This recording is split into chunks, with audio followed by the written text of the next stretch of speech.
What is up, guys? Welcome back to Friday Fuel.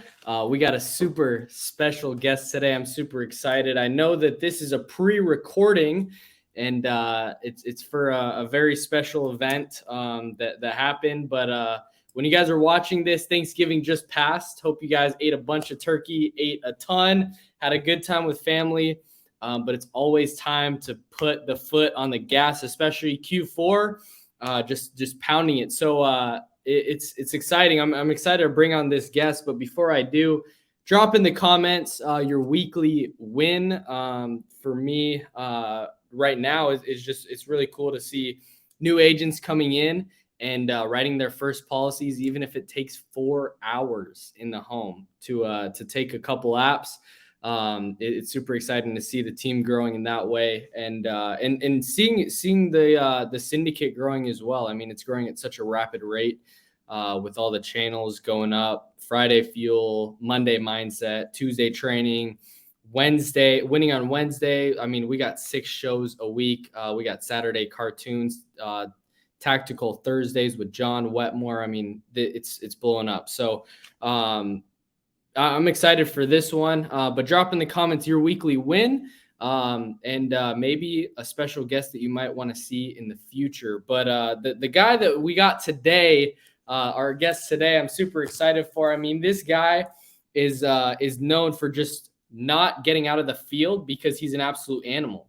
I mean, from having his own IMO, this is the only guy that I know personally that has his own IMO and is still out in the field writing business in the trenches with his agents that he's working with, from over $100,000 in debt to now making a ton of money. I mean, the referral machine. This guy from All Things Insurance Group. We got Pete Fournier, brother. Thanks for coming on here, man. Thanks for having me, Johnny. Appreciate it, man. Of course, dude. Well, let's get right into this. I know we were talking a little bit backstage, and I guess the first thing that I want to ask you is you're still in the field writing business. You got an IMO that you're running. I mean, a whole company, like, and you're still writing business. My biggest question for that is, like, why? If you still got an IMO and stuff. So, no reason not to. I think there's agents, agency owners, IMO owners, whatever you want. There's so much time in a day to get stuff done. And I'm not a very good delegator, and you can still squeeze a lot in. So that's one.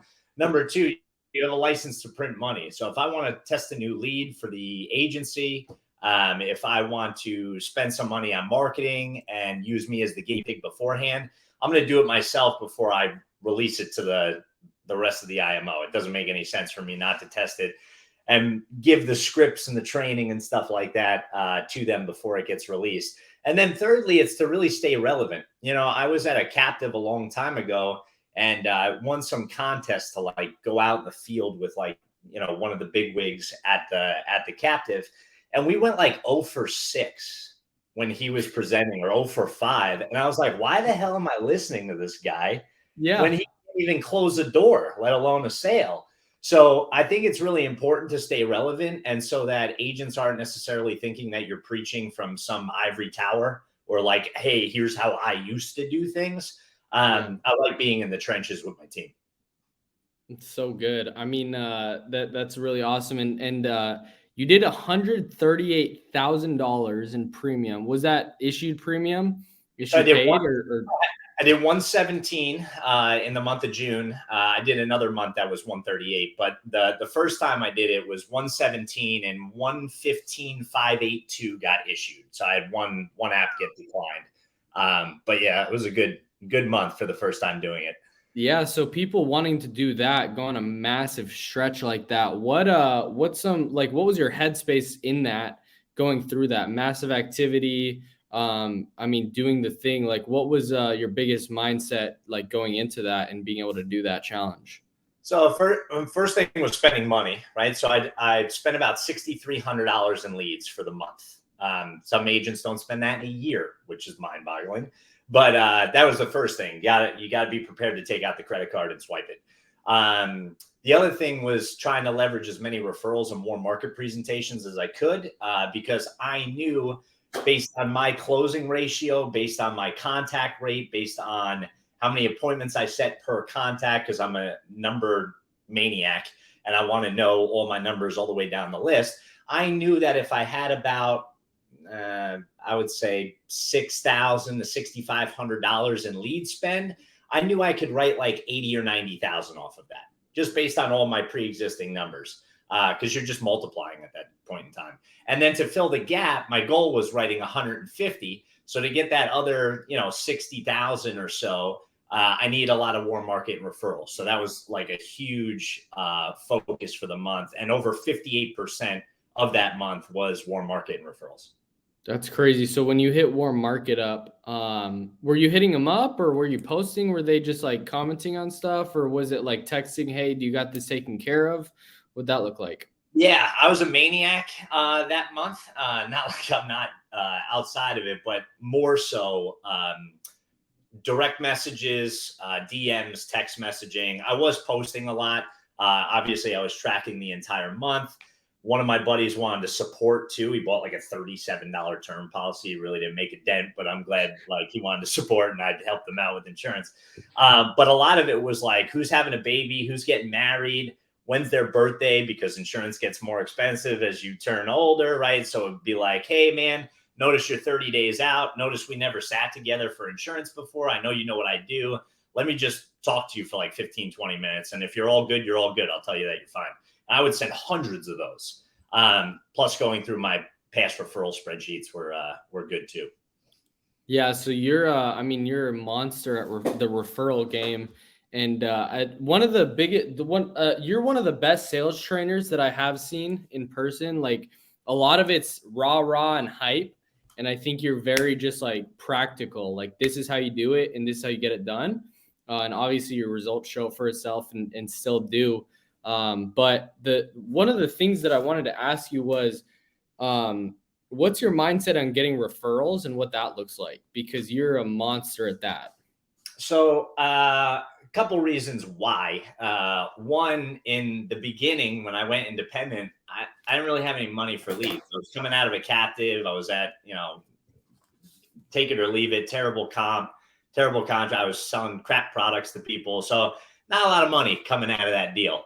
And then I got in a bunch of roll-up debt early on by hiring the wrong people. So that culmination, basically, I had no money to buy primo leads, right? So I was working $1, $2, $3, 3-year-old mortgage protection age leads, flying all over the country trying to find these people. And I noticed early on that if I didn't have money for leads, I just needed more leads out of the leads I was buying. So every selling situation that I was in, I would try to get 1 or 2 referrals, whether I could help them or not. And then it was, I want to get 4 to 5 referrals per sale and 1 or 2 per non-sale, because even paying $3 for a lead, you come out of that house with 5 or 6 referrals. Now you're paying, 60 cents. And when you start developing A leads and you're spending $60, $80 on a mortgage protection lead, if you can get 4 or 5 referrals and turn it into $15 leads, your ROI is that much higher. So that was my initial mentality from it. 2, I read a book a long time ago that said that referrals will close at a 50% higher closing rate than whatever your current closing ratio is. So if you're a 30% closer, you're going to close referrals at 45%. If you're an 80% closer, you're going to have a 100% closing rate, like based on those statistics, right? On referrals. So reading that, I was like, let's just do what other successful people are doing and ask. And it worked. And so don't stop asking. You know what I mean? Yeah. Yeah. So that's one thing that I've been like really working on myself. I mean, I've talked to some guys like what that actually looks like, some guys that are monsters at it, and just asking, and it's like so awkward when you first ask, like because I wasn't used to asking, and then I started asking, and it actually worked. And then like I tried it yesterday and like wrote like, I don't know, a $2,400 app on the referral. That's and I awesome. literally called right after I took the app on his mom, and I was like, dang, it's like that easy. Because he has a family and all that. So it's like, was it was it, I think I know the answer, but like, was it a skill you had to like get better at? And like, how'd you get better at it? Just doing it or what? Yeah, it was really awkward at first. Even asking, we did it a lot at the captives because they didn't really believe in leads, or like one of them had really terrible leads, so you needed referrals. So one thing that they taught, and I still preach, is leveraging the beneficiary, right? So that's like if you're really uncomfortable asking for a straight up referral, this is like the training wheels to do it. But you're going to want to get a primary, a contingent, a tertiary beneficiary on the policy. And then you need to explain what it means to be a beneficiary to the beneficiary, because there's millions upon millions of dollars of unclaimed life insurance money every year because no one tells them that they put them as a beneficiary or who to call or whatever. So leveraging those will be the initial training wheels for you. And you can get 2 to 3 referrals out of each presentation. And then after I got comfortable doing that, I started straight up asking because I wanted real referrals that I could close real policies on. And so trial and error, falling on my face a lot. I learned by doing, which I think is important. And a lot of agents don't tend to do that. Yeah. They want to learn it all and then try it as opposed to falling on their face. So it did take some perfecting. And I think I have like the perfect script down now for referral taking. Yeah.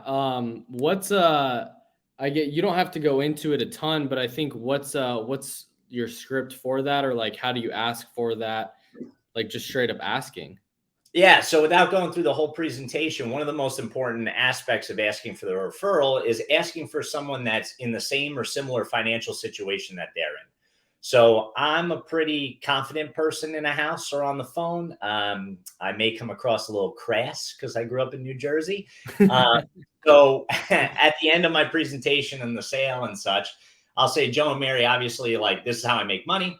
I need to help more people in order to do so. Now, I'm not the type of sleazy salesperson that's going to be like, write down 100 people with their names and numbers, and I'm going to go bother them. Real quick, though, I just need one person. Who do you know off the top of your head that's in the same or financial situation that you're in? Just name that person. And I'll snap in their face like that because it jars their memory. And they'll be like, well, Steve down the street's also on Social Security and I play pickleball with him. Perfect. What's Steve's name and number? Right? Steve Johnson, number. Do you mind if I call him and say you referenced me or like you referred him? Yeah, no problem. And that's it. The reason I started doing that, though, is because I wanted to get bigger apps. I wanted to stop selling $1 a days or $40 a month or $50 a month policies. So in order to do that, people usually hang out with people in the same or similar financial situations that they're in. You don't see millionaires hanging out with people that make $12 an hour typically, right? So if you close a $500 a month app or a $5,000 a month IUL, those people know other people that can afford that. So asking it that way, at least you'll get a person that's in their circle that can probably buy the same type of policy that they purchased. Yeah. So I know that you mentioned on one of the podcasts I listened to recently, it was with Chase, was your average mortgage protection policy was $220 a month. And that's like more than double what mine is. And so how do you get that so high? Is it based on the, like just writing like, not IULs, but like return of premium options or what? It's how I show it. So I always do a 3-option close especially in mortgage protection, but also for final expense. And I base the pitch solely on the value of what they're going to get from the policy. So like quickest overview possible. If I'm in an MP sit, I'm going to show, let's say they have a $400,000 house. I'm going to show a $400,000 fully underwritten term. I'm going to show a $400,000 option that they net zero on. Maybe it's a return of premium. Maybe it's a GUL. Maybe it's a IUL level death benefit, whatever. But they're going to net zero at the end. And then I'm going to show like a price buster one that's like crazy high that they profit from. And what I explain is like, Joe and Mary, this one might be the cheapest one, right? Without going into the full presentation, is this might be the least expensive. Let's say it's $50 a month. But $50 over 30 years, 12 months out of the year, you're negative $18,000 if you don't die. Okay.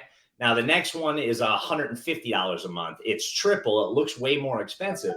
But at the end of this one, you're actually going to receive all your funds back from the carrier. And the insurance company can do that because they're investing your premiums. They can afford to give you your principal back. You know the drill. And then the third one, Joe and Mary, is what's called an index universal life, a whole life policy, whatever, for that same 400,000, because that's what they asked for. But at the end of this, if you decide to cash it out or take loans, whatever you want to do, if you want to nix the policy at the end of 30 years, you're profiting $87,000. So what would you rather do, Joe and Mary? Take the premium off the table for a second. Would you rather lose 18K, net zero, or make $87,000? And they're obviously going to say, well, we want to make $87,000, but we can't afford $650 a month. Okay, no problem. What can you afford? They're like, we don't want to go above $250. Cool. Restructure it, do the whole life, maybe add some fully underwritten term on there to max out their benefit to get them to that $400,000. Bing, bang, boom. Now you got a $3,000 app. So you can't be scared to show it, but you also have to explain to the person what they're getting out of the premium payment, because clients do not make a correlation between premium and benefit. Yeah. This benefit over here, $1 million means nothing to them. They can't conceptualize that. So show them what the policy is going to do for them while they're alive. The death benefit's just extra. So good. It's so good. And I know that your final expense presentation is similar, which is awesome. I love that, the 3 options and really solid, just tangible, like practical stuff. And I learned a ton from your breakout at SWAT, because you broke this down like super in depth, which is mind boggling, which is really good. It's helped me a ton. So I want to segue into you being in debt, over 100,000. In the moment, probably not the greatest feeling.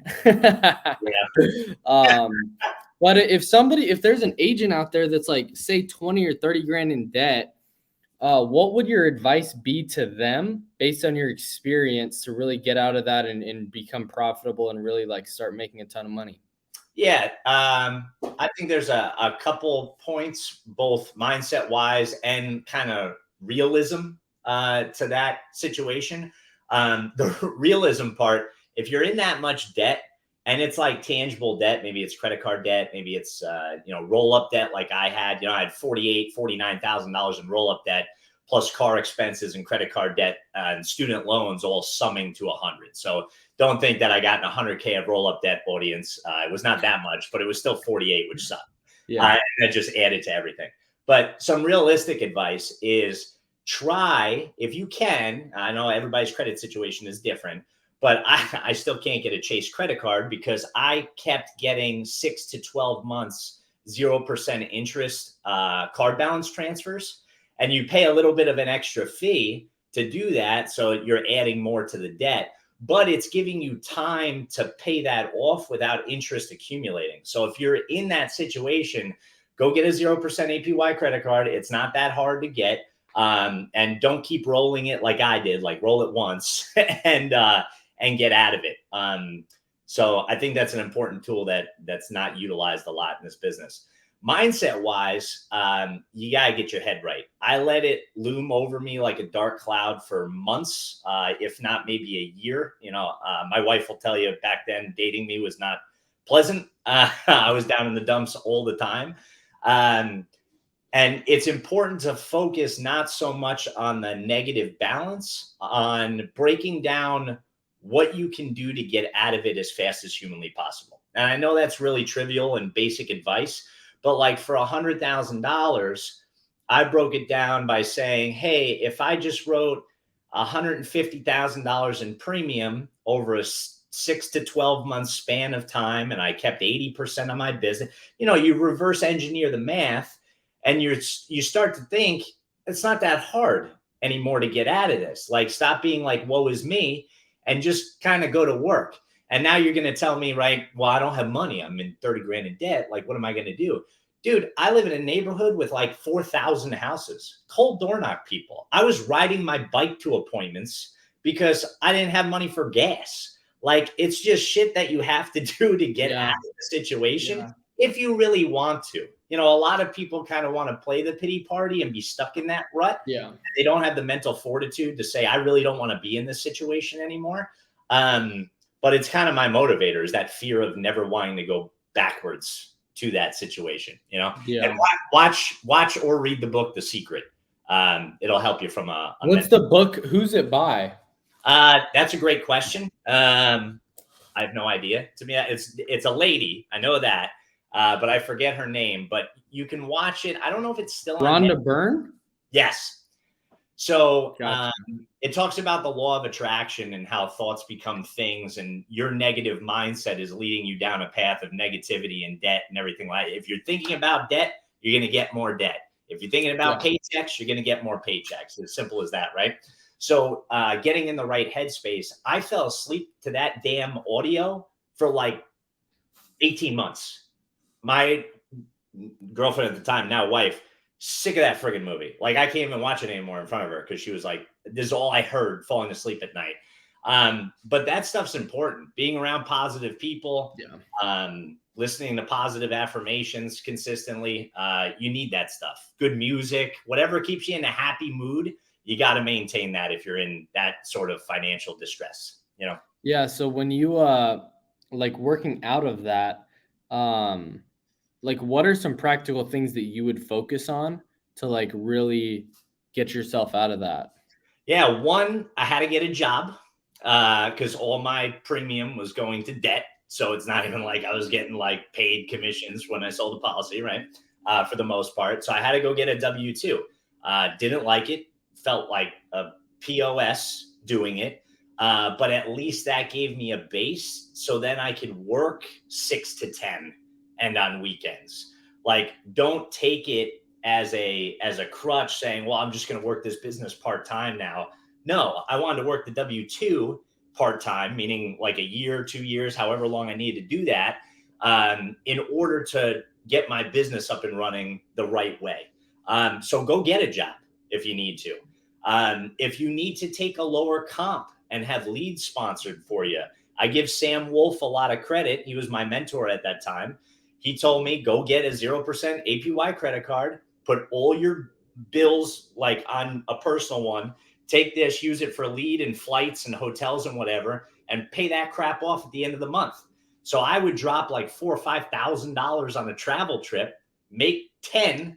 Some of it would go to personal debt, some would go to reinvestment, and the rest would go to pay off that credit card at the end of the month, and just keep doing that. And you start chipping away. You know, you're not going to hit grand slams and write 50K probably, because you don't have the tangible resources to be able to do that if you're in that much debt. But you'll start chipping away 4,000 or 5,000 at a time, and all of a sudden it's down to the last couple $100, and you're like, wow, that really didn't take that long. But again, you got to want to do it. Yeah, and I mean, that takes a ton of discipline to do. That's definitely not something most agents I feel like would endure, is that much of like, dang, seeing the end to it. What kept you motivated in that time, like to keep your foot on the gas over and over and over again? Knowing that it was only temporary. Like, there's a reason people were better entrepreneurs were in way worse situations than I was and got out of it. So it's definitely doable. One. Number two, I think people don't have the mental capacity, or they don't want to learn the skill set or whatever to do it, because they don't think of this industry as a true career. I feel like so many agents are very short-sighted when it comes to like comp or resources, or like they talk about the next 6 to 12 months. I met so many multimillionaires in that span of like 2.5 years, my first 2.5 years in the business. I was like, this is a career. So if I start doing this now and I'm in it for 30 years and say I'm in debt for 2 out of those 30, who cares?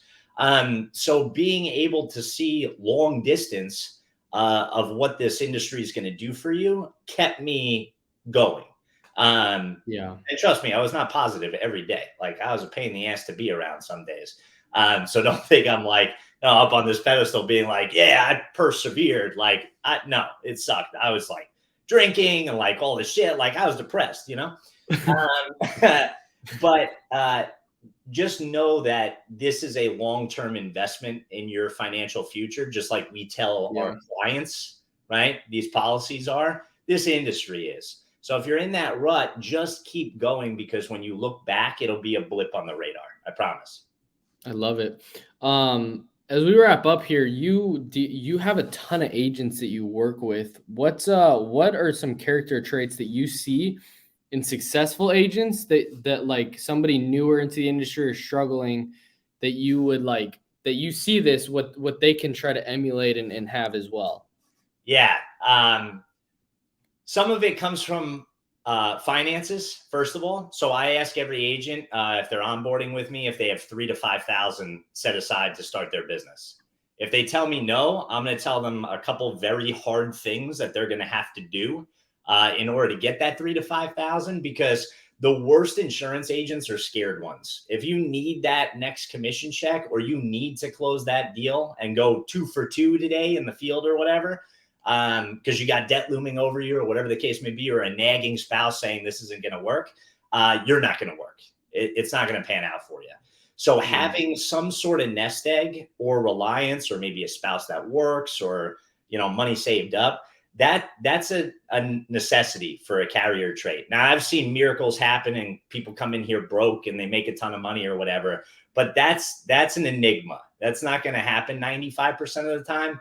You need money to start your business. The other thing is, I used to be of the mindset, and if you see past content, you could do this part-time, you could do this full-time. I still believe that, but if you're treating this as part-time, it's a hobby and a side hustle, and that's okay. There's nothing wrong with that. I'm just not so much looking for that anymore. I want people invested that in 3 to 5 years that I'm going to turn you into a sales ninja, and you'll be able to sell every life and health product on the planet. So if you're looking at like, oh, I just want to write a couple policies a week here and there, or a month, that's great. I'm probably not the organization necessarily for you. And again, there's nothing wrong with that, because I believe side hustles are awesome. But those are kind of the two main ones that I'm looking for. Right away, if people are like, what's the expenses? Are there minimums? I don't have that much to start. Do you pay for licensing? Like, a lot of that is red flags. And maybe not to everybody, but it is to me, because I knew what kind of headspace I was in when I was broke, and I wouldn't want to have me on my team in that situation. And it's no offense to if you're in that situation, but if you're asking me to, pay for your fingerprinting, you probably find somewhere else to go, Yeah, I love it. And treating it like a business, how it is. I mean, you're really starting up a business. It's not just like all right, cool. Like, I'm getting into this group and all of a sudden like magic's going to happen and I'm going to start making millions doing nothing. Doing nothing. Yeah. And I think too, agents watching this, if you don't have an agency yet, maybe you don't even have like 1 or 2 agents underneath you yet. You're just personal producer. Remember that your upline, your mentor, your IMO, your agency is running a business. So like, you have to give forth as much effort as that person's giving into you too, because real quick, you can become a time suck. I was one back in the day. Yeah. I know. So remember that coming into this, or when you're switching organizations or whatever, just know it's got to be a mutually exclusive relationship. When an agent's talking to me about coming to work with me, or maybe they're brand spanking new, they're like, well, you're going to help me with like every deal, and you're going to do this and you do that. I'm like, hell no. Like, you got to put in some effort on your end too. I'm going to give you every tool, but I can't knock the door for you, or else I don't need you. I'll do it myself. You know what I mean? Yeah, can you close the deals for me and me get paid everything? Yeah, like what? Or I want like a 140 out the gate, and I wrote 6 apps last year. Like, come on, man. So like a lot of those things are red flags, and I'm sure a lot of other agency owners that came on here have said similar stuff. It seems to be a running theme, I love it, dude. It's been a pleasure talking to you, having you on here. If people liked what they heard, how can they reach out to you or work with you possibly as well? Yeah, so on all social media, it's Peter J. Fournier, TikTok, Instagram, Twitter, Facebook, etc. Shoot me a DM, whatever. You go to allthingsinsurancegroup.com if you want to check out the IMO, and you can go to petefournier.com, just my name, for coaching products. I got a bunch of free trainings on there, whatever you want to do. Most people, and I'm running my social. So if you DM me, I'm gonna respond to you. So it's actually him, guys. I love it. Well, Pete, thanks so much for coming on here, man. And thanks so much for watching this to the end. Guys, firsthand, like I'm been in the field for a little bit now, and I love Pete's content, to be honest, because it's just genuine, real. It's like, hey, didn't have the best, like the most productive day, still wrote 2 apps, whatever, making the most out of it. And it's like just the real stuff. It's not like, hey, like every day I'm writing 15,000 of life business and taking 10 Medicare apps. It's not like that. And that's what's really cool. And we need those people in the industry to keep people like grounded. And so I just want to say I really respect it. I love it. I'm trying to do that as well because a lot of people need it, man. Like seriously. So definitely go follow him, check him out. He answers pretty quick on DMs too. So yeah, thanks guys so much for watching every single Friday, 9 a.m. Central Time, 10 a.m. Eastern Time. I look forward to seeing you guys on the next one. Peace out. See you, Johnny.